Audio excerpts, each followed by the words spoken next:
మధురం మధురం నీ వాక్యం నా త్రోవకు దీపం నీ వాక్యం.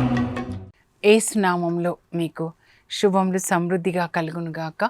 మధురం నీ వాక్యం అనే కార్యక్రమానికి స్వాగతం. ఈరోజు మనం దేవుడు నాటిన నీతి వృక్షములు అనే అంశం 26వ భాగం ధ్యానించుకుందామండి. మధురం మధురం నీ వాక్యం నా త్రోవకు దీపం నీ వాక్యం.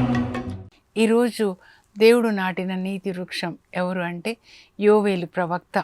ఈ ప్రవక్తలందరూ కూడా దేవుడు నాటినటువంటి నీతి వృక్షాలండి. ఈయన క్రీస్తు పూర్వము 835లో ప్రవచిస్తాడండి. అప్పుడేం జరుగుతుంది అంటే పాలస్తీనా దేశాన్ని మిడతల దండు ఆవరిస్తుందండి. ఎట్లా అంటే యుద్ధానికి వచ్చే సైనికులు ఎట్లా వస్తారో అట్లా మిడతలు ఇట్లా జుయీ అనుకుంటూ వస్తాయంట. పెద్ద శబ్దంతో రెక్కలు ఆడిస్తూ వచ్చి ఒక్కొక్క పొలాన్ని తినేస్తాయంట. ద్రాక్ష తోట పూత పడుతుంది, కాయలు వస్తాయి, మొత్తం ఆ కాయల్ని తినేయడం అన్నమాట. ఇంకా ఆ దండు వెళ్ళిపోయిందంటే ఇంకో దండు వచ్చేసి ఓలివ పండ్లు, ఓలివ చెట్లని తినేయడం అన్నమాట. అట్లా ఒక్క దండు తర్వాత ఒకటి యుద్ధానికి వచ్చే సైనికులు ఎట్లా వస్తారో అట్లా ఈ మిడతలు వస్తూ ఉన్నాయంట. ఎలాంటి పరిస్థితి అంటే వాళ్ళకి తినడానికి ఏం లేకుండా అయిపోతుందండి. ఆ తర్వాత దేవాలయంలో దేవునికి అర్పించాలి కదండి, ద్రాక్ష రసము, ఆ తర్వాత ధాన్యము. దేవాలయంలో దేవునికి అర్పించడానికి కూడా ఏముండదు, అంత కరువు అన్నమాట. ఎందుకంటే వీళ్ళు దేవుని మాట వినట్లేదు. ఈ ఇజ్రాయెల్ దేశాన్ని పరిపాలించిన రాజులు కానీ ప్రజలు కానీ దేవుని మాట విననప్పుడు దేవుడు ఈ ప్రవక్తల్ని లేవనెత్తి వాళ్ళ ద్వారా దేవుని సందేశాన్ని ఇస్తాడనమాట. ప్రతిసారి దేవుడు సందేశాన్ని ఇచ్చినప్పుడు అహబ్రాజు కాలంలో ఏలియా ద్వారా ఇచ్చినప్పుడు కూడా అక్కడ వానం లేకుండా చేస్తాడు, కరువు వస్తుంది. అలా అయినా కూడా కడుపు మాడినప్పుడు ఆయన వైపు తిరుగుతారేమో అని. ఇప్పుడు కూడా మిడతల దండు అంత పంటని తినేసినప్పుడు అప్పుడు దేవుని వైపు తిరుగుతారేమో అని దేవుడు యోవేలు ప్రవక్తకు చెప్తారు. ఇప్పుడు నువ్వు వెళ్ళి మాట్లాడయ్యా, ఎందుకంటే వాళ్ళకి ఇప్పుడు తినడానికి ఏం లేదు. నేను వాళ్ళకి మిడతల దండుని పంపించి పంట అంతా మిడతలు, గొంగలి పురుగులు, పసర పురుగులు అన్నీ తినేసేలాగా చేశాను. ఇప్పుడు కడుపు మాడుతుంది కదా, ఇప్పుడు చెప్తే వింటారు. అప్పుడు దేవుడు ఏ సందేశాన్ని చెప్తారో ఆ సందేశాన్ని వెళ్ళి యోవేలు ప్రవక్త ప్రజలకి చెప్తాడండి. అప్పుడు ముందుగా వృద్ధులను పిలుస్తాడు. వృద్ధులారా రండి, యువకులారా రండి, పిల్లలారా రండి అని వృద్ధులతో అంటాడు. మీ జీవిత కాలంలో వాళ్ళు 100 సంవత్సరాలు కూడా జీవించేవాళ్ళు కదండి. ఎప్పుడైనా ఇలాంటి సంఘటన చూసారా? ఎప్పుడైనా ఇలా మిడతల దండు వచ్చి ఇలా ఒక్కదాని తర్వాత ఒకటి ఈ పంట, ఎవల పంట, గోధుమలు తినడము, అంజూరాలు తినడము, ద్రాక్షలు తినడము ఎప్పుడైనా చూసారా అంటే వాళ్ళు అంటారు ఎప్పుడూ లేదని. నాకు అనిపిస్తుంది ఇలాంటి కోవిడ్ ఎప్పుడైనా మీరు విన్నారా? ఇలా చనిపోవడము కుప్పలు కుప్పలుగా. ఎన్ని ఫోన్స్ అండి, అసలు ఇలా ఉంటుందా అనిపించింది. ఎన్ని సంవత్సరాలు బోధించాం కానీ యుగాంతపు సూచనల గురించి మత్తయి సువార్త 24లో యేసు ప్రభు చెప్తారు, నా రెండవ రాకడ ముందు మోసాలు ఎక్కువైపోతాయి అని చెప్తారు. మోసాలు ఎక్కువైపోతాయి, ఆ తర్వాత యుద్ధాలు వస్తాయి, యుద్ధాల వల్ల కరువులు వస్తాయి, తర్వాత రోగాలు వచ్చేస్తాయి, భూకంపాలు వస్తాయి అని చెప్పాం. కానీ కోవిడ్ వచ్చినప్పుడు ఇలా ఉంటుందా అనిపించలేదండి. ప్లాస్మా కావాలని ఫోను, ప్రేయర్ చేయండి అని ఫోను, ఎన్ని లక్షలు, 12 లక్షలు పెట్టిన తర్వాత చనిపోయారు. చనిపోతే మరి మన సిమెట్రీలో పాతి పెట్టనివ్వట్లేదు. మరి ఏం చేయాలో అర్థం కావట్లేదు. మళ్ళీ వేరే వాళ్ళ శ్మశానంలో కాల్ చేసి బూడిద. ఎంత భయంకరం అండి కదా, ఎప్పుడూ చూడలేదు కదా మనం ఇప్పుడు జరుగుతున్నవి. ఈ దాదాపు 10 సంవత్సరాలు ముఖ్యంగా కోవిడ్ తర్వాత అంటే అన్నిటికీ అంతం సమీపించిందండి. ఎజుకేల్ 7 మీరు తప్పకుండా చదువుకోవాలి. 7 ఇంకా 8, 9 అధ్యాయంలో ఎజుకేల్ 9లో దేవుడు ఎజుకేల్తో మాట్లాడతారు. అక్కడ తన దూతల్ని పంపిస్తారనమాట, ప్రజల్ని చంపండి అని. ఎవరిని అనంటే ఇదో ఇన్ని ఘోరాలు జరుగుతుంటే కూడా బాధపడకుండా, వ్యధ నొందకుండా, రోధించకుండా, దేవునికి ప్రార్థన చేయకుండా ఇంకా తింటూ త్రాగుతూ ఉన్నారు చూడండి. వాళ్ళని మీరు చూడండి, ఎవరు బాధపడుతున్నారో వాళ్ళ నొసటి మీద ముద్ర పెట్టి వాళ్ళని కాపాడి మిగతా వాళ్ళని మీరు చంపండి, దేవాలయంతో ప్రారంభించండి అని చెప్తారనమాట. బాధ ఉండాలి కదండి, ఎంత భయంకరమైన రోజులు, ఎన్ని రకాల రోగాలండి, కరువులు, ఇవన్నీ కూడా మిడతల దండు. అంటే నేను ప్రొద్దున ధ్యానిస్తుంటే ప్రభు ఏం చెప్పారంటే ఈ కోవిడ్ వైరసే పాత నిబంధనలో మిడతలు అనమాట. అవి మామూలు మిడతలు, ప్రకృతి కదా, న్యాచురల్ మిడతలు అనమాట అవి. కానీ నూతన నిబంధనలో స్పిరిచువల్ మిడతలు మనం దర్శన గ్రంథంలో చూస్తామండి. 9వ అధ్యాయంలో దేవుడు ఎక్కడి నుంచి వస్తాయంటే అవి కింద అగాధంలోంచి వస్తాయన్నమాట. అగాధంలోంచి వచ్చాయంటే అవి పిశాచాలు అనమాట. వాటికి శరీరం ఉండదు కాబట్టి అవి స్పిరిట్స్ అనమాట. మనం కోవిడ్ వైరస్ అనుకుంటాము, అయితే ఇవి వస్తున్నాయన్నమాట, ఈ ఆత్మ సంబంధమైనటువంటి పిశాచాలు. మరి వాటిని వైరస్, బ్యాక్టీరియా అని పిలిచిన నేను అనుకుంటాను ఇదంతా కూడా దేవుడు మరి మనం పశ్చాత్తాపడడానికి పంపిస్తున్నటువంటి ఒక్కొక్క మరి ఏమనాలి, ఒక్కొక్క కెలామిటీ అన్నమాట. ఇప్పుడు కూడా చూడండి, తుఫాన్ లేకపోతే భూకంపాలు ఇంతకుముందు 5 సంవత్సరాలు 10 సంవత్సరాలకు ఒకసారి వచ్చేవంట ఎర్త్క్వేక్స్. కానీ ఇప్పుడైతే ఒక్క వారంలో, ఒక్క నెలలో అలా మనం చూస్తున్నాం అన్నమాట. ఈ కోవిడ్ తర్వాత ఏదేది జరుగుతుందో ఇంతకుముందు ఎప్పుడు మనం చూడలేదు కదండి. అలాగే యోవేల్ ప్రవక్త ప్రజలందరినీ పిలుస్తాడండి, పిలిచి పెద్దల్ని అడుగుతున్నాడు, వృద్ధులని, మీ కాలంలో ఎప్పుడైనా మీరు ఇలాంటి వైపరీత్యాన్ని చూసారా అంటే వాళ్ళు లేదు అని చెప్తాడనమాట. అందరూ రండి, అందరూ వచ్చి దేవునికి మొరపెట్టుకుందాం మనం. యాజకులారా మీరు కూడా రండి, ఎందుకంటే దేవునికి అర్పించడానికి ఇంకా మన దగ్గర ఏమీ లేదు కదా. మీరు ఉపవాస దినాల్ని ప్రకటించండి. ఇలా ఉపవాసం ఉండాలి. దేనికి ఉపవాసం ఉండాలండి? శరీరానికే కాదండి, ఆత్మకి ఉపవాసం ఉండాలి. మన కన్నుల ద్వారా పాపం లోపలికి పోకుండా, మన నాలుకతో పాపపు మాటలు మాట్లాడకుండా, మన చెవులతో పాపం వినకుండా, మన ఆలోచనలలో పాపము, హృదయంలో కోరికలు పాపం లేకుండా, ఈ కన్నులు, చెవులు, నాలుక ఇవి విండోస్ లాగా అన్నమాట మన హృదయంలోనికి, అంతరంగంలోనికి. సో ఏమి లోపలికి వెళ్తుంది అనేది చాలా ముఖ్యమైనదండి. పరిశుద్ధమైనవి, దేవుని సృష్టి.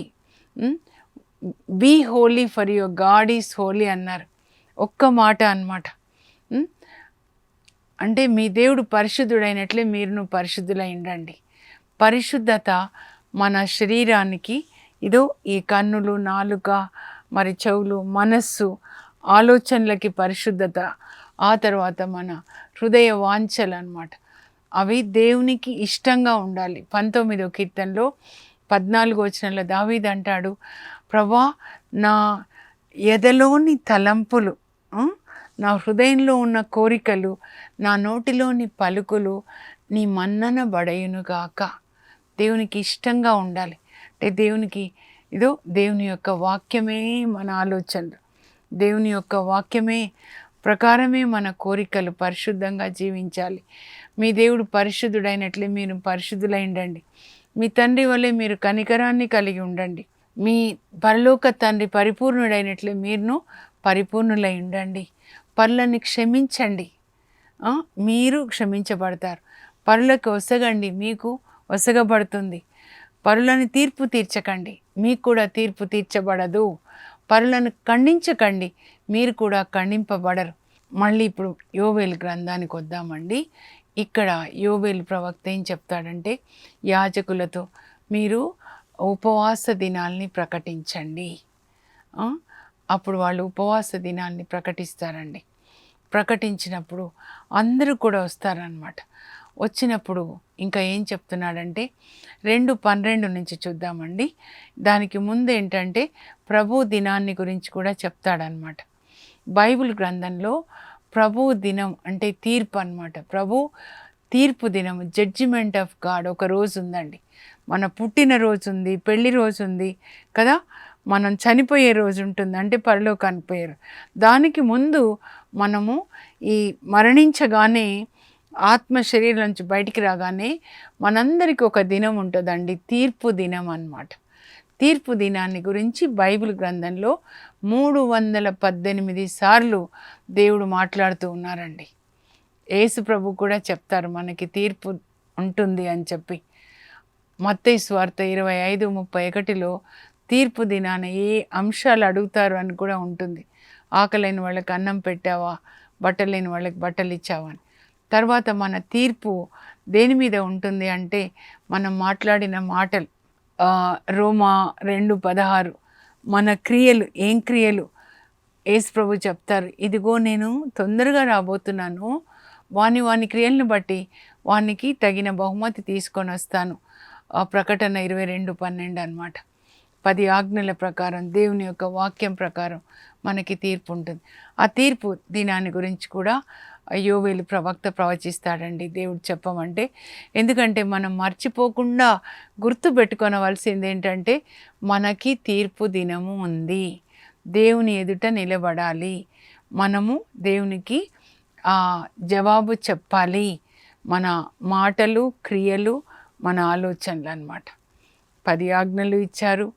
ఆ తర్వాత మనకి అష్టభాగ్యాలు ఇచ్చారు, యేసు ప్రభు బోధించారు కదా. దేవుని ఎదుట నిలబడాలి. 2 కొరింథీ 5:10 ఉంటుందన్నమాట. సో దాని గురించి మాట్లాడతాడండి. ఇప్పుడు మనందరం సిద్ధపడాల్సింది తీర్పు దినం కొరకే. ఆ తీర్పులో మనం నెగ్గాలన్నమాట, బహుమతి పొందాలి. అందుకే చెప్తున్నాడు, తీర్పు దినమున మనము శిక్ష కాదు పొందేది, మనం బహుమతి పొందాలి, జీవ కిరీటాన్ని పొందాలి, వేచి ఉండాలి, మహిమా వస్త్రాల్ని పొందాలి, మహిమా కిరీటాన్ని పొందాలి. అక్కడ అనేక బహుమతులు మనం పొందాలన్నమాట. ఇంకా 2:12 నుంచి ఏం చెప్తాడంటే, ఇప్పుడైనా నిజంగా ఇది క్రీస్తు పూర్వం 835లో యోవాషు రాజు పరిపాలన కాలంలో యోవేలు ప్రవచిస్తాడు. కానీ ఇప్పటి పరిస్థితులకి చక్కగా ఇది అన్వయిస్తుందండి, అప్లై చేసుకోవాలి. ఇన్ని వైపరీత్యాలు మీరు చూస్తున్నారు. ఇంకా యెషయా 1 అధ్యాయంలో అంటాడు, మీ శరీరంలో ఆరోగ్యమైన భాగం ఏదైనా ఉందా, ఇంకా నేను మిమ్మల్ని కొట్టాలా, మీరు నా యుద్ధకి రండి అంటున్నారు. ఇప్పుడైనను మీరు నా యుద్ధకి రండి. ఇన్ని అనర్థాలు జరుగుతున్నాయి, మీరు ప్రతిరోజు చూస్తున్నారు. న్యాచురల్ కెలామిటీస్ని, అనారోగ్యాన్ని, ప్రేమ లేకపోవడము, దైవభీతి లేకుండా పోవడం. కనుక ఇప్పుడు మీరు రండి, మీ బట్టలు చించుకొనుట చాలదు. అంటే ఆ రోజులలో ఉపవాసం అంటే గోనె మీద కూర్చుంటారండి, బూడిద మీద కూర్చుంటారు, గోనె ధరిస్తారు, బట్టలు చించుకుంటారు. కానీ హృదయంలో మార్పు రాదన్నమాట. లోపల మార్పు రాకపోతే బట్టలు ఇలా ఇది పెంచుకుంటారు, ఇది తీసేస్తారు, ఇది పెంచుకుంటారు, తీసేస్తారు, ఇవే బట్టలు వేసుకుంటారు, చెప్పులు వేసుకోరు. ఏంటండి అదంతా? ప్రభు చెప్పారా అది? మీ హృదయాన్ని మార్చుకొనండి, హృదయ పరివర్తన చెందండి, దేవుని వాక్యం ప్రకారం జీవించండి, దేవుని ఆజ్ఞలు పాటించండి, మీ హృదయాన్ని బద్దలు చేసుకోండి. ఆ లోపల ఉన్నటువంటి బలిపీఠాలు అన్య దైవములకు నిన్న విన్నాం కదా, తిండిపోతనము, లేకపోతే ధనాశ, గర్వము, విందులు, వినోదాలు, సోమరితనము, నిద్ర, ఏమేమి దయ్యాలకి లోపల బలిపీఠాలని కట్టి వాటిని పోషిస్తూ ఆరాధిస్తున్నారో వాటిని కూలద్రోయాలి, హృదయాన్ని తెరుచుకోవాలి. దేవుని యొక్క అగ్ని దిగి వచ్చి లోపల ఉన్నటువంటి ఈ అన్య దైవములను కాల్చివేయునుగాక, మనలో ఉన్న పిచాచుల్ని కాల్చివేయునుగాక. మిడతలంటే అవే పిచాచులు అన్నమాట కదా. తిండిపోతనము, విందులు, వినోదాలు, దేవుని యొక్క భయమే లేకుండా అయిపోతుంది కదండి. అబ్బా, ఇంత మార్పు అనిపిస్తుంది నాకైతే. వేదన అనిపిస్తుందండి. రాత్రులలో లేపుతారు కూర్చోబెట్టి ప్రార్థన చేయమని. ఎంత వేదన అనిపిస్తుందో. తల్లిదండ్రుల నేను లెక్క చేయట్లేదు అసలు. పిల్లలు అసలు చర్చిలో అడుగుపెట్టి ఎన్ని సంవత్సరాలు అయిందో. బైబిల్ తెరిచి చూడడం ఎప్పుడైనా ఉందా? ఇలా ఉన్నారు మీరు. మీ హృదయాన్ని బద్దలు చెయ్యండి, మీరు ఏడవండి అని అంటున్నారు అనమాట. ఆ పరలోకం నుంచి అగ్ని దిగి వచ్చి ఏలియా ప్రార్థించినప్పుడు బలిని ఎట్లా దహించి వేసిందో, మనలో ఉన్నటువంటి ఆ పిచాచులకి కట్టిన ఆ బలిపీఠాలు కూలద్రోయబడి పరిశుద్ధాత్మదేవుడు కూల్చివేసి ఆ పిచాచుల్ని ఆయన కాల్చివేయునుగాక. Let the holy fire be release from heaven and burn all the unclean spirits which are in the heart, in our heart. Let our heart be cleansed and let the word of God be sown. దేవుని యొక్క వాక్యము మన హృదయాల్లో నాటబడాలన్నమాట. అదే చెప్తున్నాడు. హృదయాల్ని బద్దలు చేసుకోనండి అని చెప్తున్నాడు. మీరు విలపించండి. మీరు ఇలా ఉన్నప్పుడు, దేవుడు మిమ్మల్ని శిక్షించినప్పుడు మీ దేవుడేడి అని అన్యజనులు మిమ్మల్ని గేలి చేసి ఎగతాళి చేయకుందురుగాక అని యాజకులు కూడా వచ్చి మీరు బలిపీఠం చెంత ప్రార్థించండి. ప్రభువా, మా మీద దయ చూపించండి, మా పాపాలని మన్నించండి. ఇవి ఉపవాసం చేసే దినాలండి. కన్నీరు కార్చే దినాలు, కన్నీటితో దేవుని సన్నిధిలో రోదన చేసే దినాలండి. విందులు వినోదాలు అన్నిటికీ అంతం వచ్చేసింది. Put an end to all the parties. ఈ శరీర సంబంధమైన పిచాచుల్ని కాల్చివేయాలి. దేవుని సన్నిధిలో కన్నీటితో ప్రార్థించాలి. యేసుప్రభు మేఘాల్లో వచ్చినప్పుడు మనం ఎత్తబడాలి. మనం ఇక్కడ ఉండిపోకూడదు అన్నమాట. కన్నీటితో మీరు ప్రార్థించండి అని యోవేలు ప్రవక్త వాళ్ళకి సందేశాన్ని ఇస్తే వాళ్ళు వింటారండి. వాళ్ళందరూ వింటారు. యాజకులు, ప్రజలు అందరూ కూడా, కొత్తగా పెళ్ళైన వాళ్ళు కూడా రావాలని అందరూ వస్తారు. దేవాలయంలో దేవునికి మొరపెడతారండి. అలాంటి వినే హృదయాన్ని దేవుడు మనకి దయచేయునుగాక. దేవుని యొక్క మాటకి లోబడే కృపని దేవుడు మనకి దయచేయదు.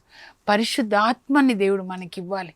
లేకపోతే సైతాను పుత్రుడు అంత్యక్రీస్తు, అతని స్వభావం ఏంటంటే రిబెలియస్ నేచర్ అండి, తిరగబడే స్వభావం అన్నమాట. 2 తిమోతి 3వ అధ్యాయంలో చెప్పినట్లుగా చివరి రోజులలో ప్రజలు స్వార్థపరులైపోతారంట. వాళ్ళు ఎప్పుడు they'll be lovers of money, lovers of themselves, lovers of pleasures.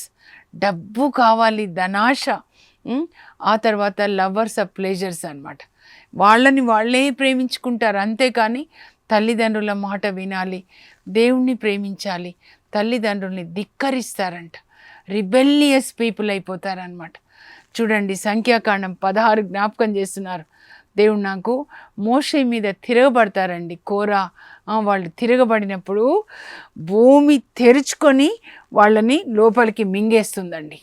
భూకంపం వస్తుంది, చూస్తున్నాం కదా మనము. ఆ తిరుగుబాటుతనము దేవుడి నుంచి వచ్చింది కాదండి. 2 తెస్సలోనిక 2వ అధ్యాయం చదివితే అది మ్యాన్ ఆఫ్ సిన్ అన్నమాట. యాంటీక్రైస్ట్, అంత్యక్రీస్తు, సైతాన్ పుత్రుని స్వభావం అంతా కూడా 2 తిమోతి 3లో ఉంటుంది. రిబెలియస్నెస్ అన్నమాట. సో వాళ్ళందరూ పశ్చాత్తాపడతారండి. అలాంటి హృదయాన్ని దేవుడు మనకి ఇవ్వాలన్నమాట. ఆ తర్వాత పశ్చాత్తాపడిన తర్వాత దేవుడు ఏమంటారు తెలుసా? మీరు కోల్పోయిందంతా నేను మీకు తిరిగి ఇస్తాను. యోవేలు 2:28 అన్నమాట. ఇప్పటి వరకు గొంగలి పురుగులు తిన్నాయా, పసర పురుగులు తిన్నాయా, చీడ పురుగులు తిన్నాయా? మీరు కోల్పోయిన పంట ఈ మిడతల ద్వారా, చీడ పురుగుల ద్వారా తిరిగి నేను మీకు 2 అంతలుగా ఇస్తాను. I will restore everything what you have lost. మీరు ఏదైనా కోల్పోయి ఉంటే, ఆరోగ్యం కావచ్చు, ఆస్తి కావచ్చు, ముందు మీ సంబంధాలు, రిలేషన్, భార్యాభర్తల మధ్య, తల్లిదండ్రులు పిల్లల మధ్య ప్రేమ లేకుండా అయిపోతుంది కదా. ధనాన్ని ప్రేమిస్తున్నారు ఎండిన ఎముకల్లాగా. కానీ దేవుని మీద ప్రేమ ఉంటే ఒకరి మీద ఒకరికి ప్రేమ ఉంటుందండి. కోల్పోయిందంతా తిరిగి ఇస్తానని చెప్తారండి. దేవుడు అంతా తిరిగి ఇస్తారు. అంతేకాకుండా ఇంకొక వాగ్దానం చేస్తారండి. ఏంటంటే పరిశుద్ధ ఆత్మని నేను కుమ్మరిస్తాను. యోవేలు 2:28లో అంత్య దినాల్లో ఈ విధంగా జరుగుతుంది, నేను అందరి మీద ఆత్మని కుమ్మరిస్తాను, అప్పుడు మీ పుత్రికలు నా సందేశాన్ని చెప్తారు, మీ యువకులు దర్శనాలు కాంచుతారు, మీ ముదుసలులు కలలు కంటారు, ఆ దినమున నా సేవకులైన స్త్రీ పురుషులందరి మీద నా ఆత్మని కుమ్మరిస్తాను. దీని కొరకు మనం ప్రార్థించాలండి. ఈ గ్రంథంలో 3 ముఖ్య విషయాలన్నమాట. ఏంటంటే ఇట్స్ కాల్ ఫర్ రిపెంటెన్స్. ప్రజలందరూ పశ్చాత్తాపడండి, మీ పాపాన్ని విడిచిపెట్టండి, దేవునికి భయపడి దేవుని వాక్యాన్ని చదివి దాన్ని ధ్యానించి పాటించండి. ఎప్పుడు దేవుడు నాకు చెప్పేది అదే, ప్రార్థన చేయండి. ఏం ప్రార్థన అండి చేసేది? దేవుడిచ్చిన వాక్యాన్ని మీరు విని చదివి పాటించడమే ప్రార్థన అన్నమాట. మొదటిది మీరు పశ్చాత్తాపడండి. రెండవది మీరు కోల్పోయింది నేను రెండంతలుగా మీకు ఇస్తాను, పశ్చాత్తాపడి మీ పాపాన్ని విడిచిపెట్టిన తర్వాత. మూడవది, నేను మీకు పరిశుద్ధ ఆత్మని ఇస్తాను. ఇది రోజు మీరు ప్రార్థించాలండి. యోవేలు 2:28 అన్నమాట. ఎప్పుడు ఇస్తున్నారు? పశ్చాత్తాపడిన తర్వాత అన్నమాట. కనుకనే 2వ దినచర్యలండి 7వ అధ్యాయం 14లో అక్కడ ఏమని రాయబడి ఉంటుందంటే, నా పేరు పెట్టబడిన నా జనులు. నేనేం చెప్తున్నా అంటే కొంచెం యాడ్ చేస్తున్నా అండి.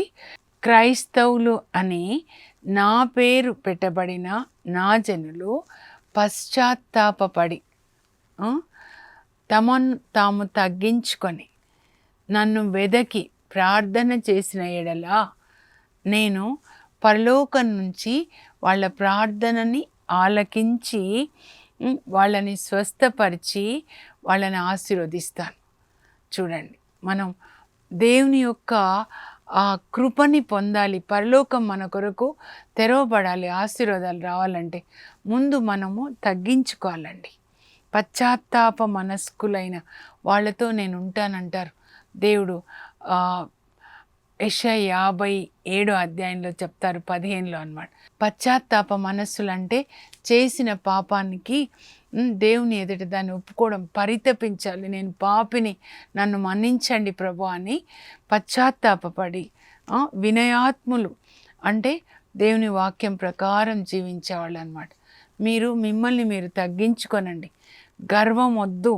మీకున్న ఒక తెలివి బట్టి, అధికారాన్ని బట్టి, డబ్బుని బట్టి మీకు గర్వం వద్దు, ఎందుకంటే అది దేవుడిచ్చింది అన్నమాట. గర్వపడకుండా తగ్గించుకొనండి. ఆ తర్వాత మీరు ప్రార్థన చేయండి, దేవుని వెతకండి, దేవుని ఆయన నీతిని వెతకండి. దేవుని రాజ్యం అంటే దేవుని వాక్యం ప్రకారం జీవించండి. మీ చెడు మార్గంలను విడిచిపెట్టండి. 4 అన్నమాట.